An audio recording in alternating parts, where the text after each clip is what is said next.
اچھا علی بھائی، افطاری کا ایک اور سوال ہے کہ غیر مسلم اگر افطاری پہ آپ کو انوائٹ کرے، اس کا تعلق نہیں ہے، کرسچن ہے، ہمارے ہندو بھائی ہیں، تو کرسچن ابھی وہ ذرا میرے پہ ناراض ہو گئے تھے، وہ میں نے ایک ایکٹریس کو کہہ دیا تھا، تو میری انٹینشن وہ نہیں تھی، لیکن کسی غیر مسلم کو ہدایت کی دعا دی جا سکتی؟ دی جا سکتی نہیں، دینی چاہیے سب سے بڑھ کر، لیکن اب اس کے لیے الفاظ کا چناؤ کیا ہے یہ دیکھنا چاہیے، اس کو ٹیکنیکلی چیزوں کو سیکھنا چاہیے. میں اللہ شاہد ہے آپ کی توسط سے آج چلے، میں نے کبھی اس پہ بات نہیں کی ہے، ایک ایکٹریسز میرے پاس آئیں پوڈ کاسٹ میں، تو بڑا ایشو اٹھا تھا کہ بھئی یہ نادر علی نے ہدایت کی دعا کیوں دے دیے، یہ ہے وہ ہے. اصل میں وہ کرسچن تھیں اور ان کے شوہر مسلمان تھے، تو میں نے کہا بچے کیا فالو کر رہے ہیں؟ تو انہوں نے کہا بچے اسلام فالو کر رہے ہیں. میں نے کہا آپ کا کیا ارادہ ہے؟ تو بولیے میرا تو ابھی فی الحال کوئی ارادہ نہیں ہے. چلیں اللہ ہدایت دے گا انشاءاللہ. اس کو اچھے طریقے سے کیا جا سکتا، میں آپ کو طریقہ بتاتا ہوں. ہاں، کرسچنس کو آپ نے دعوت دینی ہے تو آپ نے اس کو یہ دعا دینی ہے کہ جیزس کرائسٹ نے جو پیور دین دیا تھا انسانیت کو، اللہ تعالی ہمیں اس دین تک پہنچائے اور اس پر ثابت قدم رکھے. جی، جیزس کرائسٹ وہی لیگیسی لے کے چلے ہیں جو ان کے جد امجد ابراہیم خلیل اللہ کی تھی، اس کے بعد موسیٰ کلیم اللہ کی، عیسیٰ روح اللہ. یہ ایک ہی شریعت ہے، 10 کمانڈمنٹس وہی ہیں جو موسیٰ علیہ السلام کو. لہٰذا ہم اس طرح کی جب بھی گفتگو کرتے ہیں، مجھ سے بھی مس ہینڈلنگ ہوئی، حالانکہ مجھے نہیں پتا تھا، عمر لوگوں کو نہیں پتا، ہم کرسچنس کے لیے عیسائی کا ورڈ بولتے ہیں. وہ کہتے ہیں ہمیں عیسائی نہ کہیں، آپ نصارہ کہیں گے، کرسچن کہیں. ہاں، نصرانی. اس کی وجہ یہ ہے کہ وہ کہتے ہیں آپ ہمیں ایک شخصیت کے ساتھ اس طریقے سے، اس اعتبار سے نہ جوڑیں. میں بھی سمجھتا ہوں کہ مسلمانوں کو بھی محمدی کی بجائے مسلم کہنا چاہیے، ورنہ آپ ایک شخصیت سے جوڑ دیتے ہیں. ہم تو سارے پروفٹس کو ایک دین پہ مانتے ہیں، وہ اسلام ہے، اور ان کے ماننے والے مسلم ہیں. ہدایت کی دعا میں نان مسلمز کی ویڈیوز کے نیچے بھی جب کامنٹس کرتا ہوں نا، تو اس میں جنرل جملہ لکھتا ہوں کہ اللہ تعالیٰ ہمیں سچائی کے راستے تک رہنمائی کرے اور اس پہ ثابت قدم رکھے. سچائی کا راستہ پیغمبروں کا راستہ ہے، ٹھیک. جس سے میں دعا کر رہا ہوں اسے تو پتا ہے کہ میں کیا دعا دے رہا ہوں، لیکن میں نے دعا ایسے الفاظ میں دینی ہے کہ جس کی وجہ سے نیگیٹو سائیکالوجی کسی کے اندر ڈیولپ نہ ہو. قرآن میں تعالوا الی کلمۃ سواء بیننا و بینکم، آؤ ہم اس ایک بات پر اکٹھے ہو جائیں جو تم میں اور ہم میں کامن ہے.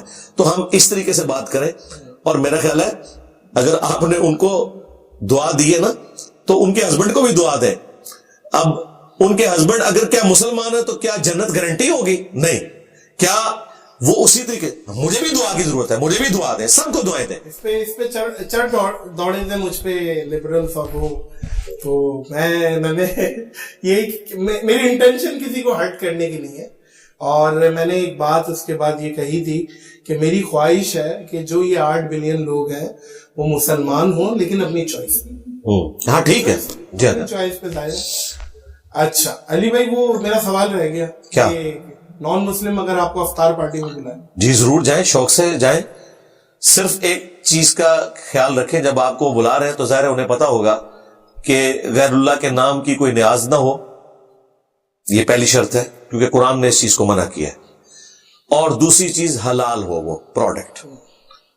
ایون تیسری ایکسیپشن بھی موجود ہے اس حوالے سے کہ اگر وہ کھانا ذبیحہ نصارہ کا ہے، جیوز یا کرسچنز کا، آپ وہ کھانا کھا سکتے ہیں بشرطے کہ اللہ کے نام کا ہو. اگر گوشت وغیرہ سے ہٹ کے اور چیزیں ہیں تو بھلے آپ ہندوؤں کے ساتھ بیٹھ کے کھائیں، جیوز کے ساتھ بیٹھ کے کھائیں، کرسچنز کے ساتھ بیٹھ کے کھائیں، بالکل کھائیں. اور پھر یہ آپ کو جب کھا لیں گے نا، اس کے بعد پھر آپ کو بھی کبھی ان کو کھلانا پڑے گا، تو وہاں آپ نے کنجوسی نہیں کرنی، پھر ان کو بھی کھلانا ہے. ہاں، ذہن میں رکھیے گا. بالکل. اور وائٹ ہاؤس میں آپ کو پتا ہے ہر سال افطار کی مجلس ہوتی ہے، سارے بڑے بڑے اسکالر جاتے ہیں امریکن پریزیڈنٹ کی دعوت کے اوپر. جی، سال ہر سال سے یہ روٹین ہے، شوق سے جاتے ہیں. واہ علی بھائی، یہ جو مہنگے مہنگے ولیمے ہوتے ہیں، میں ایسے ولیموں میں گیا ہوں جو 2-3 کھوکے لگے ہوئے ہوں، 3 کروڑ روپے لگے ہوئے ولیمے میں. اچھا ہو رہے ٹھیک ہے، نشیدیں چل رہی ہیں، سب کچھ ٹھیک ہے، عورتوں کا معاملہ الگ ہے، لیکن یہ جو اتنے کھانے بن رہے ہیں، اور پھر ظاہر ہے اگر 2000 بندہ آیا ہوا ہے تو 4-5 ہزار بندوں کے حساب سے کھانے بن رہے ہیں. ضائع تو نہیں ہو رہا، ہر بندہ لے کے جا رہا ہے. یہ اتنا پیسہ لگانا یہ جائز ہے؟ اتنے مہنگے ولیمے کرنا اسلام کی روح سے تو یہ حرام ہے جی، فضول، بالکل 100% اسراف کے اندر آتا ہے. اسراف، حلال کے اندر بھی اسراف کرنا حرام ہے. لیکن وہ یہ کہے کہ بھائی میں تو، میری برادری بہت بڑی ہے، میں تو سب کو بلاؤں گا خوشی میں. جی بلائے نا، کھانا کھلائے، پھر لیکن کھانے کو ضائع تو نہ کرے. ضائع، ہاں ضائع تو ہوتا ہے، ضائع ہوتا ہے، بالکل ہوتا ہے. عام علمان الحفیظ اتنا ضائع ہوتا ہے، پوری پلیٹ بھر لیتے. اچھا پھر دوسرا یہ ہے کہ مجھے یہ بتائیے کہ وہ جو کھانا ضائع ہو رہا ہوتا ہے اس سے بہتر نہیں تھا کہ وہ ایک ڈش یا 2 ڈشیں رکھ لیتے اور اس کے بعد جو باقی خرچہ کرنا تھا؟ غریب لوگ تھوڑے ہیں. کھانا یہ بکتا بھی ہے جی بھائی، پوائنٹ پہ نوٹ کرتے ہیں. اچھا اچھا، یہ جتنا بھی کھانا ضائع ہوتا ہے نا، یہ کیٹرنگ والے اور یہ خرید لیتے ہیں. یہ قورمہ، یہ جو ٹھیلوں پہ چل رہے ہوتے ہیں نا، یہ لوگ خرید لیتے ہیں اور یہ بکتا ہے باقاعدہ. یہ مجھے پتا، لیکن غریب تک تو پھر بھی وہ پیسوں کے ذریعے پہنچے گا نا، اس طریقے سے ڈائریکٹ تو نہیں پہنچے گا. جاتے ہیں، کچھ کھانا بک جاتا ہے. اچھا کچھ ایسے بھی لوگ ہیں ارب پتی پارٹیاں، جو کہ آپ والی بات، بریانی کراچی میں ایک بڑی مشہور ہے کھتری کی، تو وہ تھالوں میں پیش کر رہے ہوتے ہیں اور 1 ڈش ہوتی ہے، انہوں نے کولڈ ڈرنک رکھی اور بریانی، بس اس پہ تکیہ ہوتا ہے. تو یہ آپ حرام کا جی اسراف ہے. اور پھر دیکھیں یہ اس کے ذریعے دوسروں کو کس طریقے سے ٹریٹ کر رہے ہوتے ہیں، حقارت کی نظر سے. بیسیکلی اپنی دولت کا روب بھی ڈال رہے ہوتے ہیں لوگوں کے اوپر. ویسے اگر یہ ایبسولوٹلی کریں اور اس میں فضول خرچی نہ ہو تو صحیح مسلم میں حدیث ہے، نبی الاسلام نے فرمایا جس کے دل میں رائی کے دانے کے برابر بھی تکبر ہے وہ جنت میں نہیں جائے گا. تو صحابہ کرام نے کہا کہ یا رسول اللہ، بعض اوقات انسان کی خواہش ہوتی ہے کہ اس کی جوتیاں اور کپڑے اچھے ہوں، کیا یہ تکبر ہے؟ آپ نے فرمایا اللہ خوبصورت ہے، خوبصورتی کو پسند فرماتا ہے.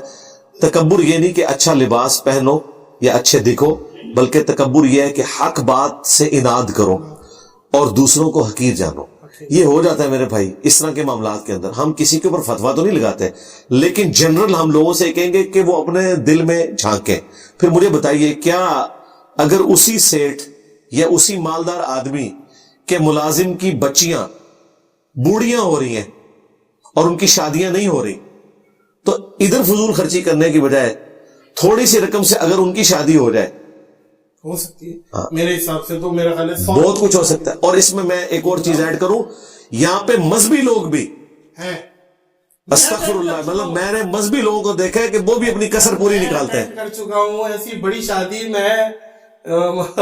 نہیں تو وہاں پھر آپ کیوں نہیں بتاتے کہ بھئی آپ تو ہمیں بتاتے تھے کہ اللہ کے نبی چٹائی پہ بیٹھتے تھے، آپ تو ہمیں یہ بتایا کرتے تھے، تو یہ کیا ہو رہا ہے؟ نہیں، وہ کہتے ہیں ہمیں اسباب اللہ نے دیے ہیں، کیوں کریں گے؟ تو ٹھیک ہے، پھر آندہ سے آپ لوگ یہی بیان کیا کریں.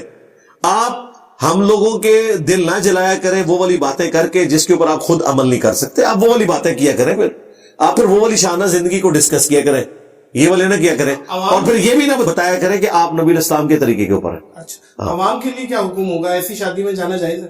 دیکھیں جو رحمی رشتے ہیں ان کو تو آپ اوائڈ نہیں کر سکتے، وہ تو قطع رحمی سے منع کیا گیا ہے. بخاری مسلم میں حدیث ہے جو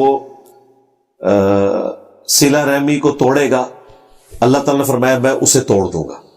رحمی رشتے جو ہیں جہاں پہ آپ کا بہن بھائیوں کا اس طرح کا جو رشتہ ہے اس میں تو ان چیزوں کو اوائڈ نہیں کیا جا سکتا. جی سیدھی سی بات ہے اس بنیاد کے اوپر. اچھا علی بھائی، یہ مہر نبوت آپ کے پیچھے لگی ہوئی ہے صلی اللہ علیہ وسلم، تھوڑی سی اس کے حوالے سے مجھے کچھ باتیں بتائیں کہ یہ سب سے پہلے یہ بتائیں یہ اللہ کے نبی کی رائٹنگ ہے؟ نہیں، نبی الاسلام کی اپنی رائٹنگ نہیں ہے، بیسیکلی بخاری مسلم میں آتا ہے.